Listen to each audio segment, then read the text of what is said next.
invités avec nous chaque soir pour décrypter les mouvements de la planète marché. Enguerrand Artaz est à nos côtés, stratégiste et gérant à la financière de l'Échiquier. Bonsoir Enguerrand. Bonsoir Grégoire. Alexandre Ezès nous accompagne, expert indépendant en marché financier. Bonsoir Alexandre. Bonsoir. Et Patrice Gautry est également à nos côtés, chef économiste à l'Union bancaire privée. Bonsoir Patrice. Bonsoir. Sur le plan des fondamentaux économiques, tout est en ordre pour que la Fed puisse délivrer donc une baisse de taux de 25 points de base la semaine prochaine, comme le marché l'anticipe désormais à près de 100%, Patrice.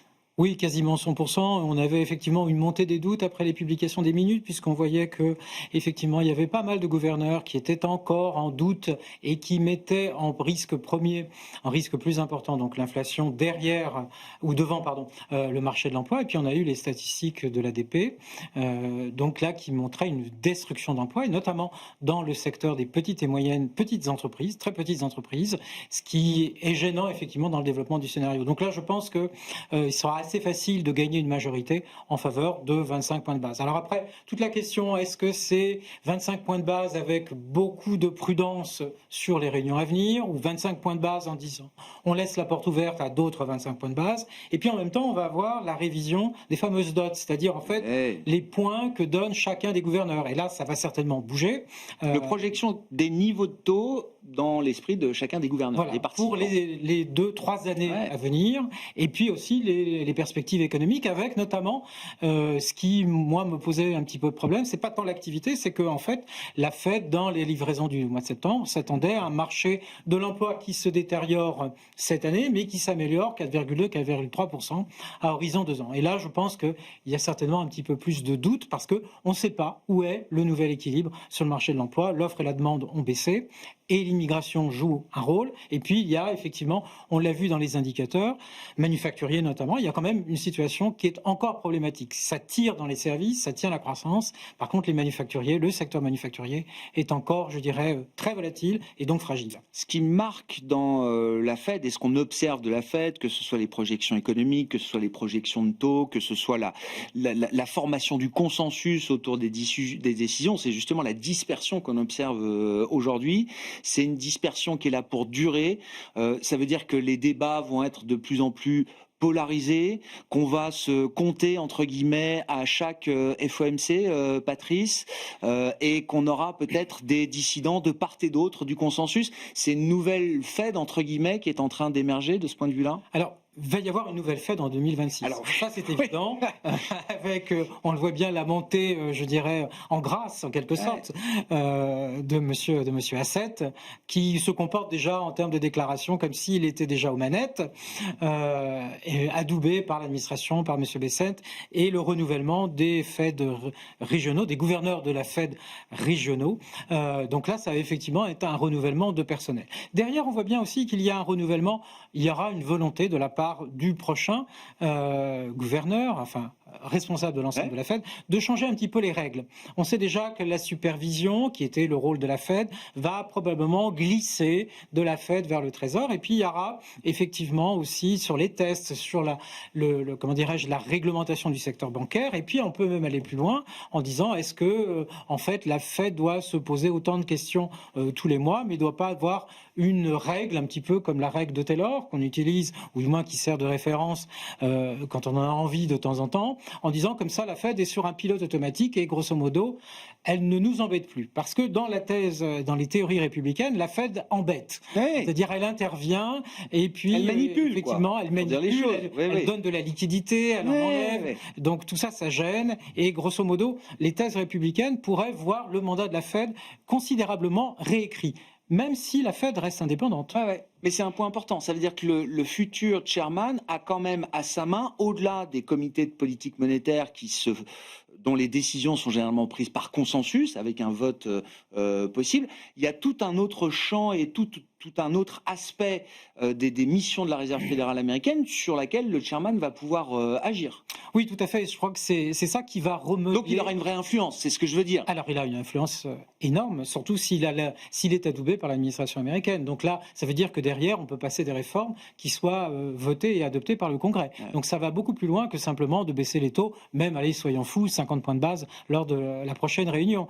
Donc au-delà des baisses de taux et un peu de réinjection de liquidité, c'est vraiment vraiment, la question centrale qu'il faudra se poser donc en 2026 et dans les années à venir, c'est est-ce que la Fed est toujours la banque centrale du monde? Est-ce que la Fed est toujours le prêteur en dernier ressort? Ou est-ce que la Fed devient une espèce de banque régionale qui, de temps en temps, quand il y a de l'inflation, on monte les taux, quand il y a moins d'inflation, on baisse ou qui a des risques sur le marché du travail, allez hop, on baisse les taux.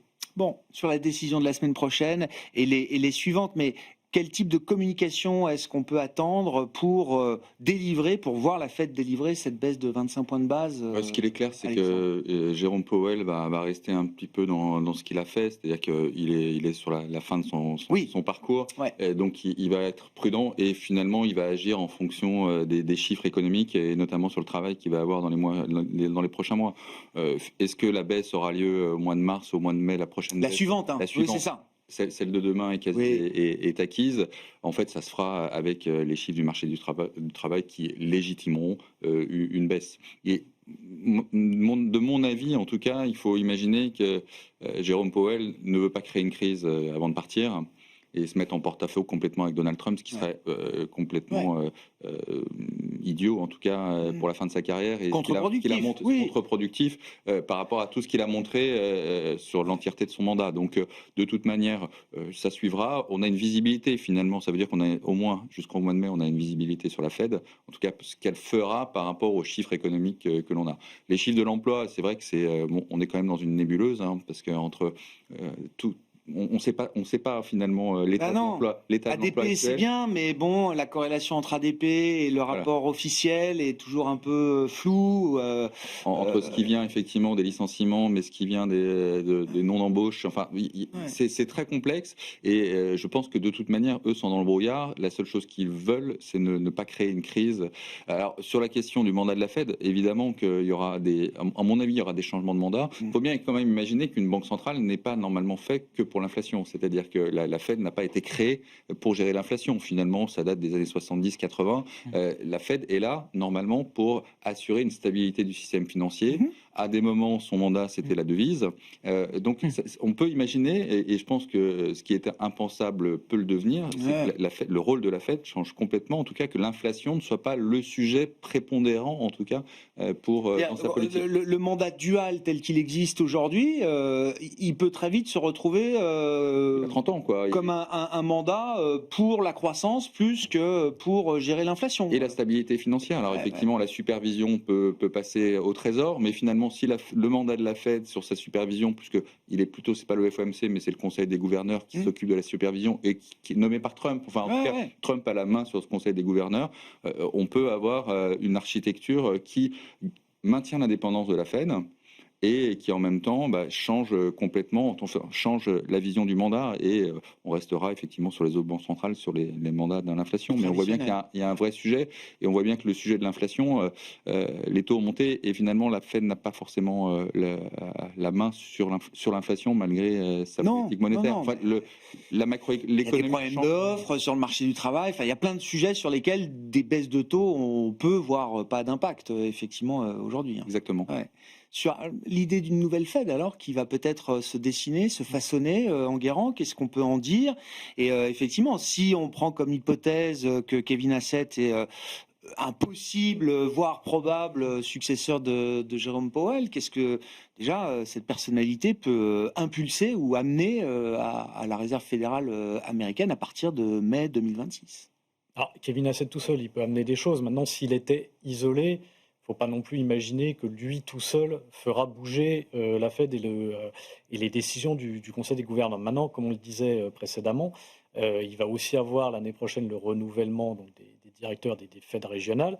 Et on a vu ces derniers jours Scott Bessent qui est arrivé avec une proposition pour dire que maintenant les gouverneurs des Fed régionaux devraient résider dans leur district. Le fait aujourd'hui que les gouverneurs des Fed régionales, il n'y en a quasiment aucun qui a dans son district, et que si on renouvelle et qu'on se sert de cette mesure-là, si elle était entérinée, pour renouveler les directeurs des Fed régionales avec des gens acquis à Trump et acquis à l'administration Trump et aux thèses républicaines, comme on l'évoquait juste avant, là, effectivement, ça pourrait changer beaucoup la fonction de réaction de la Fed, beaucoup plus que s'il y avait Kevin Hassett tout seul. Donc il y a un système de vote tournant, c'est ça, au sein des 12 gouverneurs des Fed régionales. Ils sont 3 à voter, je crois, si je dis pas de bêtises, et ça tourne. Les membres du board et ça tourne. Votent à chaque fois, et 3 membres des Fed régionales. Et en sachant que d'ailleurs, sur en tout cas les derniers mois, le camp des Hawks était plutôt chez les gouverneurs des Fed régionales, le camp des Doves était plutôt chez les membres du board. Donc, on va dire quelque part, les ennemis de la vision trumpiste de la politique monétaire sont plutôt du côté des gouverneurs des Fed régionales. Donc, il y aura un vrai enjeu là-dessus. Et ça rejoint un peu ce sujet plus structurel. On a commencé à l'évoquer, mais je pense qu'on a vécu depuis à peu près la crise de 2008 une quinzaine, quasiment une vingtaine d'années de domination de la politique monétaire au niveau mondial, que ce soit sur l'économie ou sur les marchés. On sent qu'il y a progressivement un rebasculement du levier vers le budgétaire, donc vers les gouvernements. C'est le cas évidemment aux États-Unis. On voit qu'il y a cette tentation-là au Japon. Vous prenez les propos de la nouvelle première ministre quand elle évoquait le fait que le calendrier de la Banque du Japon serait pas mal s'il était calqué, ou en tout cas aligné sur le calendrier politique. On sait évidemment qu'en Chine, la Banque centrale n'est pas indépendante.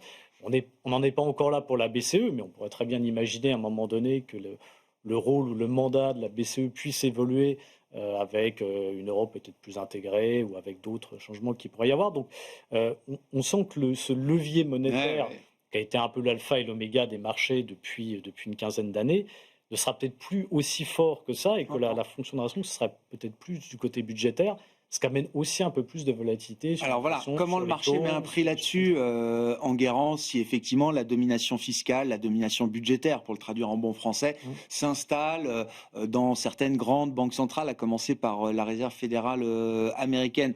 Où est-ce et comment est-ce qu'on met un prix là-dessus alors ? Je pense que ce sera surtout sur la volatilité des taux que ça se verra, à mon sens, parce que quelque part, moins de prise du monétaire et plus de pouvoir au budgétaire, ça peut mener à plus de volatilité de l'inflation, donc plus de volatilité des taux et ainsi de suite. Ce qui peut mener aussi à un peu plus de volatilité des actions, mais on a vécu dans des périodes avec un peu plus de volatilité de l'inflation que ce qu'on a connu depuis 15 ans. Ça n'a jamais non plus empêché les marchés de monter et d'avoir une certaine régularité dans la progression. Donc, je pense que sur les marchés actions, il y aura peut-être une adaptation à voir, mais elle se fera. Sur le marché des taux, on aura peut-être structurellement un peu plus de volatilité. Je pense qu'on vivra avec. On n'aura pas le choix, d'une certaine manière. Si on reste sur l'horizon 2026, le marché attend quoi ? 3 baisses de taux de la Fed, en plus de celle qui est délivrée la semaine prochaine. Oui, on va à 3%. On va à 3%. Selon le marché. Est-ce que tout le monde est d'accord avec cette idée, et est-ce que du coup il va se passer autre chose ? Et s'il se passe autre chose, qu'est-ce qui peut se passer d'autre que ce scénario très consensuel aujourd'hui ? Est-ce que la Fed peut aller jusqu'en territoire d'accommodation, d'assouplissement de sa politique monétaire, encore une fois, avec un nouveau leader, Kevin Hassett, qui défend une approche beaucoup plus agressive de la politique monétaire. Il y a des doves au sein du board, pas de doute, mais là, on a un avocat qui plaide pour les jumbo cuts, pour une politique monétaire beaucoup plus agressive, peut-être que qui pourrait être nécessaire. Ce qui fait peur, petite parenthèse, ce qui fait peur d'ailleurs visiblement à certains grands investisseurs obligataires. C'était un des grands papiers du Financial Times cette semaine qui raconte comment, fin novembre, ces titans obligataires de Wall Street sont allés au Trésor américain, dans le bureau de Scott Bessent, pour lui dire que justement, il ne voulait pas voir un président de la Fed qui continuerait de baisser les taux malgré un risque inflationniste qui serait ou toujours présent ou qui se serait accru dans l'intervalle. Alors, je pense qu'on peut, moi-même, je suis de l'avis qu'on peut aller chercher un taux plus bas que 3%. D'accord. Pourquoi ? Parce que, en fait, aujourd'hui, on est dans une séquence de baisse de taux sur l'inconnu, en fait, du marché de l'emploi. Et la Fed est dans une gestion des risques. Ce qui coûte le plus cher pour une banque centrale, c'est de remettre en marche quelque chose qui est cassé. Si on casse un marché de l'emploi, eh bien, il faudra plus qu'une seule baisse de taux pour remettre en marche le marché de l'emploi. Casser de l'inflation qui est trop forte, c'est facile, on monte les taux et on met de la liquidité en moins, on retire de la liquidité. Donc quelque part, en définitive, les effets sont plus rapides, alors que pour relancer une économie ou pour relancer un marché de l'emploi, il faut plusieurs baisses de taux et ça demande beaucoup plus de temps. Donc dans cette séquence, la séquence décembre, la séquence janvier même, je serais plutôt en faveur, moi, encore de baisse de taux, de continuer parce que... Toujours la question assurantielle. Préventif, assurantiel. Si on est dans du risk management, on ne peut pas mettre un mois du risk management, je suis d'accord. C'est-à-dire gestion des risques, et puis le mois dernier, le mois suivant, on dit non. Faut être cohérent. Et après, derrière, à partir du printemps, vous avez les effets de base qui, sur l'inflation, vont rentrer en ligne de mire. C'est-à-dire que là, on a vu, avec les derniers indicateurs, on est sur des indices headline traditionnels, CPI, on est à 3%. L'indice PCE qui vient d'être commenté, on est encore à 2,8, 2,9. Ils vont monter à 3% parce que c'est pas la même mécanique, c'est pas les mêmes pondérations. Et après le second semestre, deuxième partie d'année, on voit une baisse de l'inflation américaine. Dès le printemps, puisqu'en fait, après Liberation Day, en quelque sorte, si on veut jouer avec les dates, eh bien, on va avoir une inflation qui va revenir progressivement à 2,5. Donc à 2,5, l'enjeu, en fait, là, on peut baisser les taux. Et il n'y a pas besoin de mettre un Cent ou un Trump même à la tête de la Fed. On peut naturellement baisser. Une règle de Taylor nous dirait qu'il faut baisser les taux. La règle de Taylor dirait que c'est mieux de baisser les taux. Alors, le point important, par contre, ça veut dire qu'on va travailler. On travaillerait dans ces scénarios-là avec des taux d'intérêt réels à court terme qui sont extrêmement bas. Si on a des jumbo cuts, ça veut dire, imaginons que dès son arrivée, le prochain gouverneur du FOMC, enfin président de la Fed, baisse de 50 points de base, on se retrouverait tout de suite avec des taux d'intérêt réels directeurs négatifs, voire nuls, négatifs et même après très négatifs. En attendant que l'inflation baisse. En attendant que l'inflation baisse. Donc ça veut dire que là, vous avez un push énorme sur l'activité. Ça coûtera en termes de dollars, probablement, parce qu'il y aura un doute sur la part des investisseurs internationaux. Et ça fera monter les taux longs. Et ça a un coût, effectivement, sur les taux longs.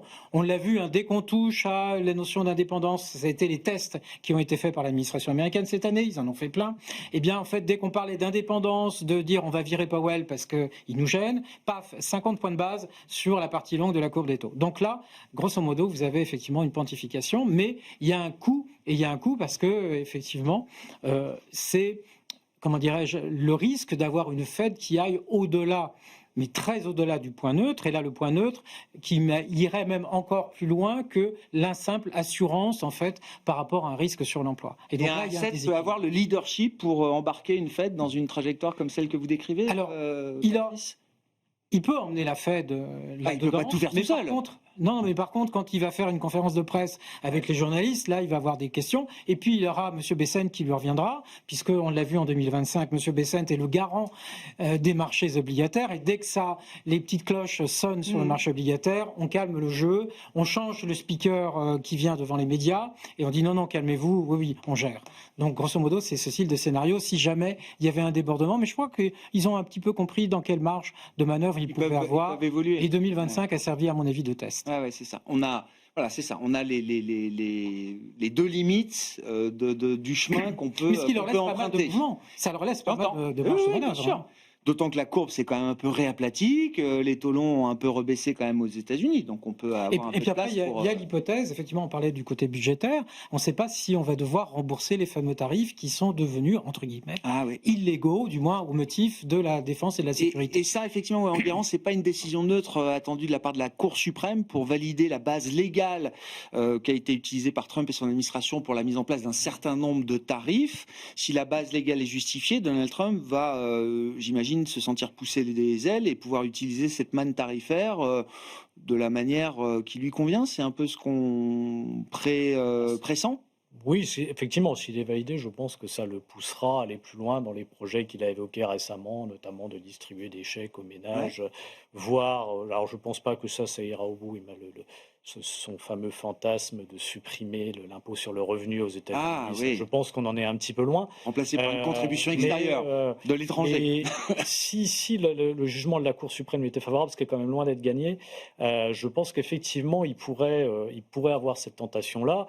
D'autant que on voit que ça tiraille un peu quand même dans l'opinion, même républicaine en amont des midterms. Il pourrait y avoir la tentation d'essayer d'acheter un peu politiquement les élections. Ce ne serait pas une nouveauté, la décharge de Trump.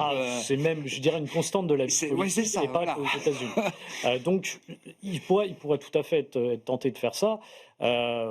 Mais alors à l'inverse, parce que si vous dites que c'est pas un cas si évident que ça à la Cour suprême, et Dieu sait si on n'a pas forcément toutes les capacités de se prononcer en avant de la Cour suprême, mais à l'inverse, si la Cour suprême détricote la base légale sur laquelle Trump a appuyé ses tarifs, qu'est-ce que ça implique? On peut imaginer une réaction de l'administration Trump face à ça.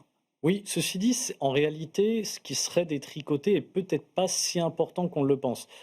Pourquoi? Parce que d'abord, ce n'est pas tous les tarifs, hein, c'est les fameux tarifs réciproques qui ont été passés via l'acte en question. Pour question d'urgence, voilà. Exactement. Donc ça ne concerne pas, par exemple, les tarifs sectoriels. Les tarifs sectoriels étaient passés par d'autres voies, donc ceux-là ne sont pas concernés. Deuxièmement, tous les deals bilatéraux qui ont été conclus avec des partenaires commerciaux, même s'ils ont été conclus sous la menace de ces tarifs réciproques qui sont jugés illégaux, ils ont une autre valeur désormais. Ils ne seront pas remis en cause. Et enfin, il y a aussi d'autres possibilités de passer des tarifs. Il y a l'acte dont le nom m'échappe, mais qui permet de monter les droits de douane pendant 150 jours, qui est à la main du président, qui pourrait être une voie de contournement temporaire. Donc en réalité, il y a quand même beaucoup d'éléments que l'administration de Trump pourrait activer pour compenser, en sachant qu'en plus, la partie serait vraiment concernée n'est peut-être pas si importante que ça. À la limite, ce serait peut-être le remboursement du trop perçu sur 2025, qui serait peut-être le plus important, mais ça changerait peut-être pas grand-chose, si ce n'est que ça rajouterait un petit peu d'incertitude à un moment où on voit que cette question des tarifs a été quand même évacuée des préoccupations. On sait qu'on sortait de la radicalité tarifaire, ce serait dommage d'y revenir, ne serait-ce que pour un temps, quoi. Mais je pense que ça n'aurait pas forcément beaucoup d'impact. Et peut-être d'ailleurs que justement le fait que la Cour suprême valide les tarifs de Trump pourrait peut-être avoir plus de conséquences peut-être négatives éventuellement pour les taux et à terme pour le marché si ça menait à une exagération de dépenses budgétaires du côté de l'administration Trump. Une Fed qui deviendra accommodante, une réimpulsion budgétaire marquée avec les niveaux de déficit actuels, oui, ça peut donner quelque chose d'assez explosif, j'imagine. Avec le risque, effectivement. En termes macroéconomiques et en termes de marché peut-être aussi. Oui, en termes de marché des taux. Alors je pense qu'on a le marché des treasuries US est tellement vaste que des réactions, comme on l'a vu sur le marché des taux anglais en 2022 avec l'Istrus, je pense que des scénarios aussi brutaux sont peut-être un peu compliqués à avoir, mais on pourrait quand même avoir une tension sur la partie longue de la courbe des taux dans ce scénario-là. Oui. Personne ne veut se faire avoir comme Truss, c'est ce que disent aujourd'hui les gérants obligataires américains. Alexandre. Justement, c'est parce qu'il y a eu le moment les Truss que ça sert, le marché a déjà testé et ça sert de lampe en tout cas pour les gouvernements. On n'aurait pas eu ça, on aurait vraiment eu ce risque qui est très prégnant. Il ne faut pas négliger quand même le fait que, on en vient d'en parler, mais les élections arrivent quand même en novembre et que Donald Trump veut absolument gagner. Alors, à perdre pour lui ces élections n'est pas une option. Ce n'est pas une option. Et quand on voit les derniers, alors ça vaut ce que ça vaut, mais dans Polymarket, on n'est plus qu'à 20% de gains sur la Chambre de représentants. C'est pas évident. Pour Donald Trump, donc ce n'est pas évident. Donc il faut absolument que cette inflation baisse. Effectivement, il y a des effets de base. Donc au printemps, ça sera plutôt bienvenu. Il faut que les taux d'intérêt, effectivement, se maintiennent, les taux longs autour de 4,10 et finalement, pour l'instant, Bessent a quand même la faveur du marché. Il faut quand même le dire. Quand il parle, le marché donne le prix 4%, le marché va à 4%. Donc, pour l'instant, on est sur un chemin qui est quasiment parfait malgré tout. Mais ce qui est intéressant, c'est qu'effectivement, l'électorat de Trump, l'électorat MAGA, en fait, on voit que dans les chiffres, même si on est un peu dans une nébuleuse, c'est celui qui souffre quand même sur l'inflation, les très petites entreprises. Donc, il faut qu'ils reprennent quand même la main dessus. Donc, l'échec qu'il va évidemment faire, il veut les faire pour cet électorat-là. C'est quand même celui qui l'a amené au pouvoir avec J.D. Vance. Et donc, le passage est étroit, mais il y a une probabilité pour qu'il y arrive et qu'il puisse effectivement avoir un à-coup budgétaire en direction de cette population. Le Japon, est-ce que le Japon doit à nouveau nous inquiéter ou pas? Alors on se passionne évidemment pour l'histoire japonaise, la sortie de la déflation japonaise reste quand même un moment important de ces dernières années. Alexandre, il y avait eu cette alerte au cœur de l'été 2024 avec une hausse de taux de la Banque centrale japonaise mal communiquée au marché, plus un certain nombre d'autres facteurs qui avaient créé un peu de bruit, et un peu plus que ça, une espèce de flash crack un peu sur quelques heures ou une ou deux séances au début du mois d'août 2024. Est-ce que tout ça a servi de leçon et est-ce que la hausse de taux que la BOJ s'apprête peut-être à délivrer avant la fin de l'année pour sa réunion des 18 et 19 décembre, est-ce que c'est une hausse de taux que le marché a bien anticipée? Je pense que cette fois-ci, elle l'a bien anticipé. L'événement du mois d'août 2024 là aussi a servi de leçon. A servi de leçon avec effectivement quelque chose d'abrupt, avec une communication qui était assez déplorable et on a eu des débouclements de carry trade assez importants. Les taux sont déjà un peu plus importants au Japon, donc il y a moins de carry trade. Enfin, en tout cas, je pense qu'il y en a beaucoup. Il n'y a pas de nouvelle position de carry trade. Il n'y a pas de nouvelle position de carry trade. Non, mais c'est important parce que finalement, ça veut dire que ces débouclages ne vont pas avoir le même impact que l'on pouvait avoir en 2024. Et ce qu'il faut voir, c'est que je pense qu'entre la nouvelle Premier ministre qui veut mettre en place effectivement un stimulus budgétaire très fort, elle a tout intérêt à éviter finalement d'embarquer la Banque du Japon avec elle. Donc il y a une espèce d'équilibre. Il y a un régulateur qui est en train de se faire. Bon, de toute manière, alors il ne va pas avoir de quantitative tightening au Japon de toute manière. La Banque du Japon est quand même détentrice à peu près la moitié des titres japonais. Oui.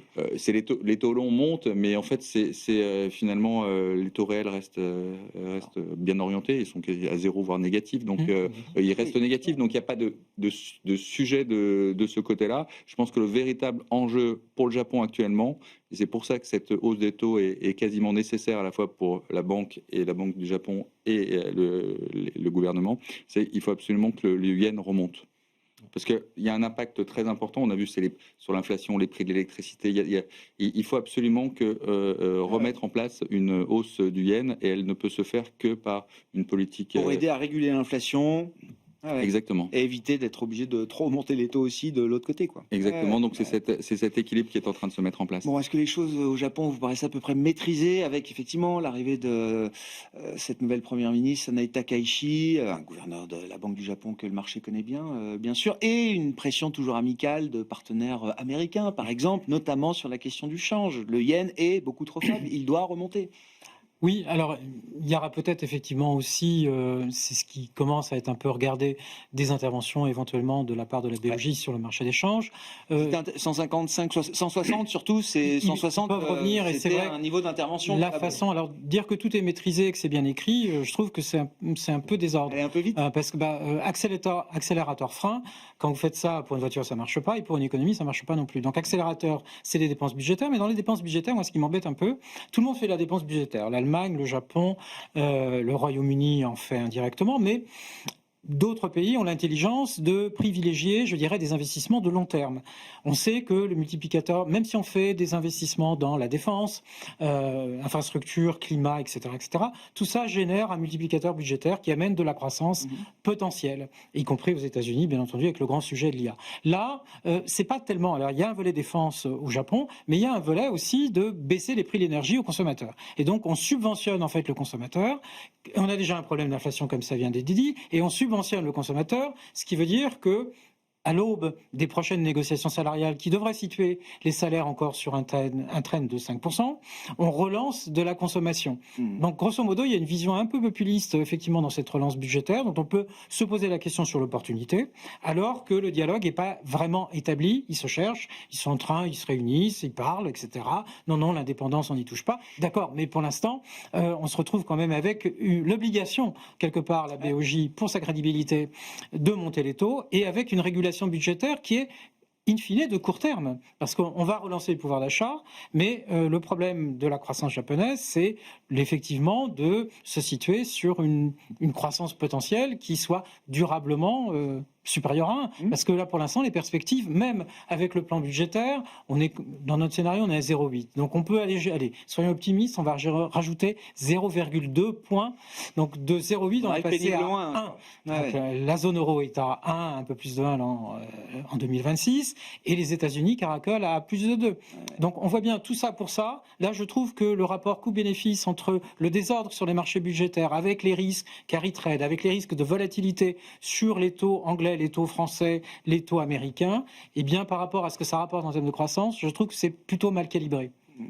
Il faut quand même avoir en tête que les dynamiques de flux vont peut-être aussi changer, se renverser, je n'en sais rien, mais c'est vrai que le Japon a beaucoup projeté son épargne pour acheter des actifs à l'étranger. Est-ce que ce sera autant vrai demain ?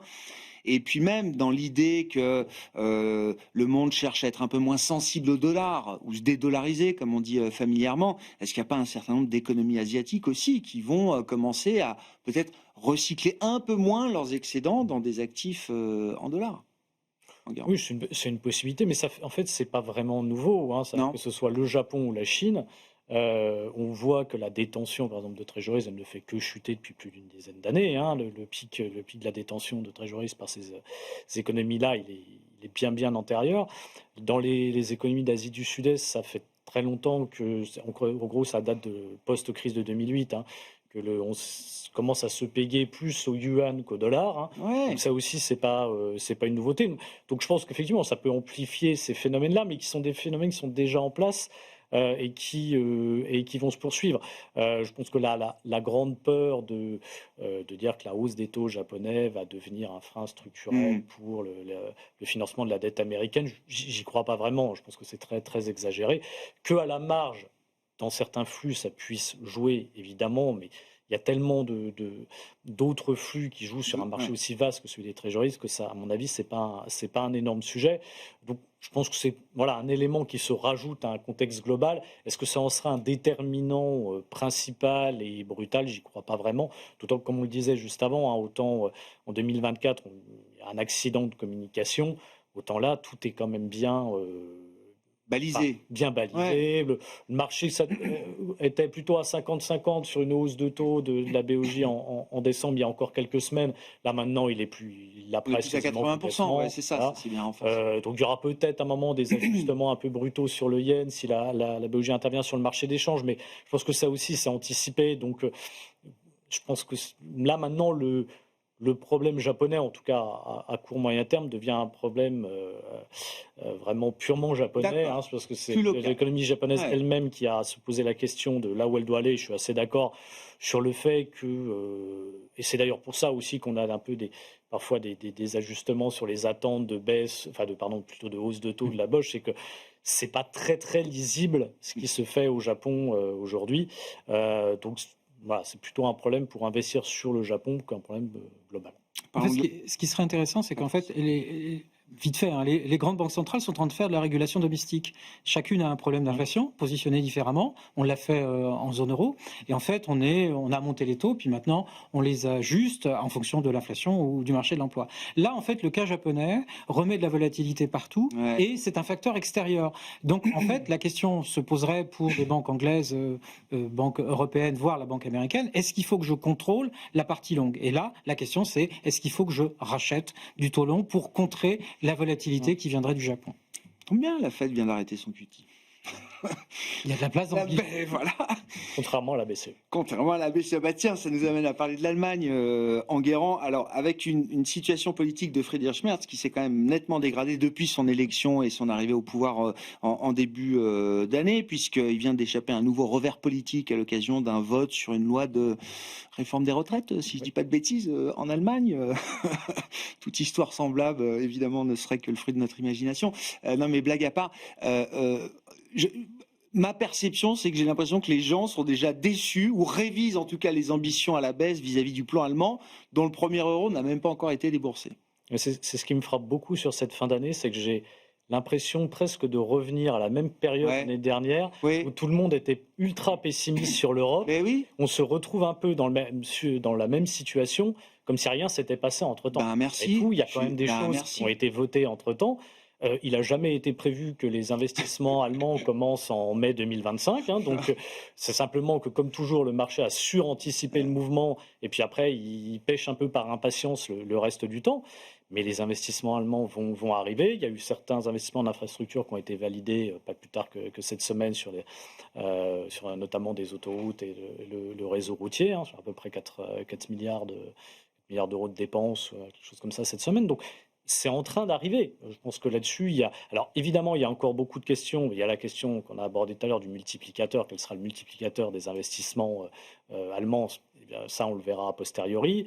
Il y a des doutes sur comment va être utilisé le fonds spécial pour les infrastructures, puisqu'on finalement, on dit qu'il y aura moins de la moitié qui sera consacrée à des nouveaux investissements, que le reste, ça sera plus des transferts budgétaires pour gérer un peu le budget courant. Mais il n'empêche qu'on a quand même une énorme manne d'investissement qui va arriver. Et je pense que ça fait partie des points positifs quand même, si on raisonne en termes de marché pour l'Europe. Et donc prochaine. oui, là, on est retombé dans ce pessimisme vis-à-vis de l'Europe, mais ça se retrouve aussi sur le plan boursier. L'année a été bonne pour les actions européennes, donc voilà. Mais la question, c'est est-ce qu'on est au bon prix aujourd'hui, ou est-ce que non, on regarde ce qu'on peut attendre, est-ce qu'il y a encore justement de la place pour voir plus haut? On a toujours. On avait touché un point bas l'année dernière à 40% à peu près de décote du marché européen versus le marché américain.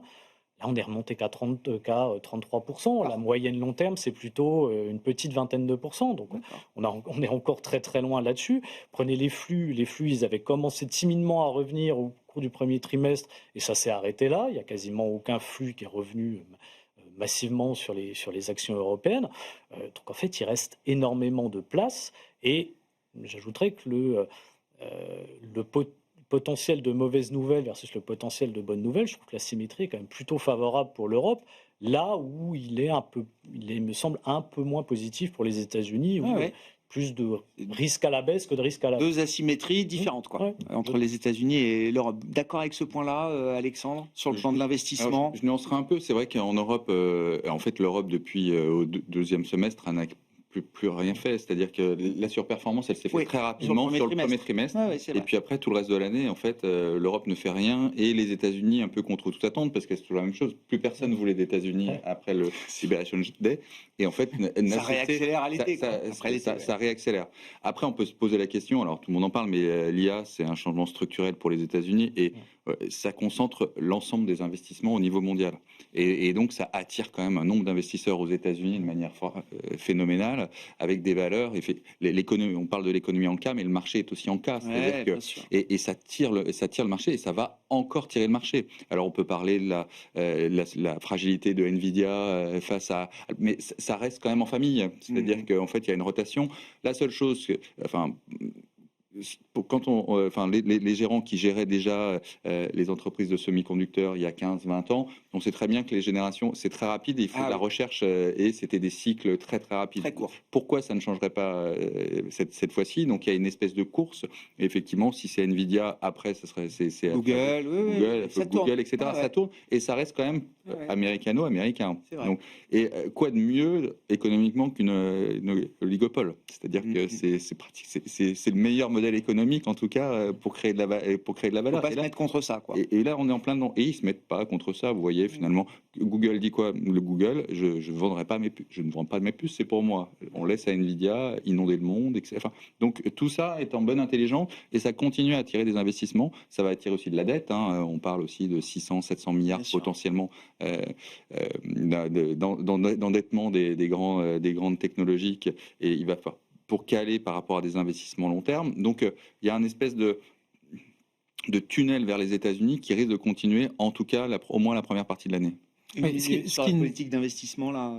Oui, alors ce qui nous a embêté effectivement en Europe, c'est le dollar. C'est-à-dire qu'on est parti avec des progressions bénéficiaires à deux chiffres, plus 10%, puis on se retrouve entre 0, moins 1 et 1. Donc là, il faut laisser de la chance, effectivement, pour que le marché européen puisse respirer. Donc on a connu une année d'expansion de multiples à nouveau. Il faudrait qu'effectivement, on ait véritablement la bonne progression des bénéfices et qu'il ne soit pas trop impacté par le dollar. Mais effectivement, ce qu'on vient de dire milite encore pour d'autres jambes de baisse du dollar. Donc en termes termes d'allocation, on va rester full investi, on va être assez investi encore sur les actions, avec des fois des protections, et avec au cœur, on va retrouver les nouvelles technologies, l'investissement IA, qu'on peut décliner aux États-Unis, qu'on peut décliner en Chine parce que c'est autre chose, qu'on peut même décliner au Japon, là ça aussi, c'est encore un peu plus sportif. Et puis après, on va avoir, je dirais, des thématiques un peu de regarder ce qui, par exemple, dans la fourniture d'énergie, ce qui dépend de l'IA.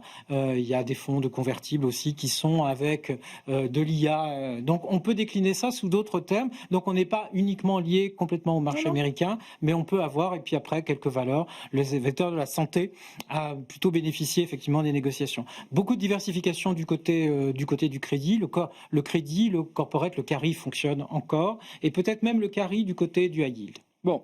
Oui, l'IA, c'est aujourd'hui multi-classe d'actifs et multi-géographie. Et la protection, on va la trouver de l'or et un peu de duration éventuellement de temps en temps. Merci beaucoup, messieurs. On s'arrêtera là pour ce soir. Patrice Gautry, l'Union bancaire privée, Enguerrand Artaz, la financière de l'Échiquier, et Alexandre Ezès, expert indépendant en marché financier, qui étaient nos 3 invités ce soir de Planète Marché.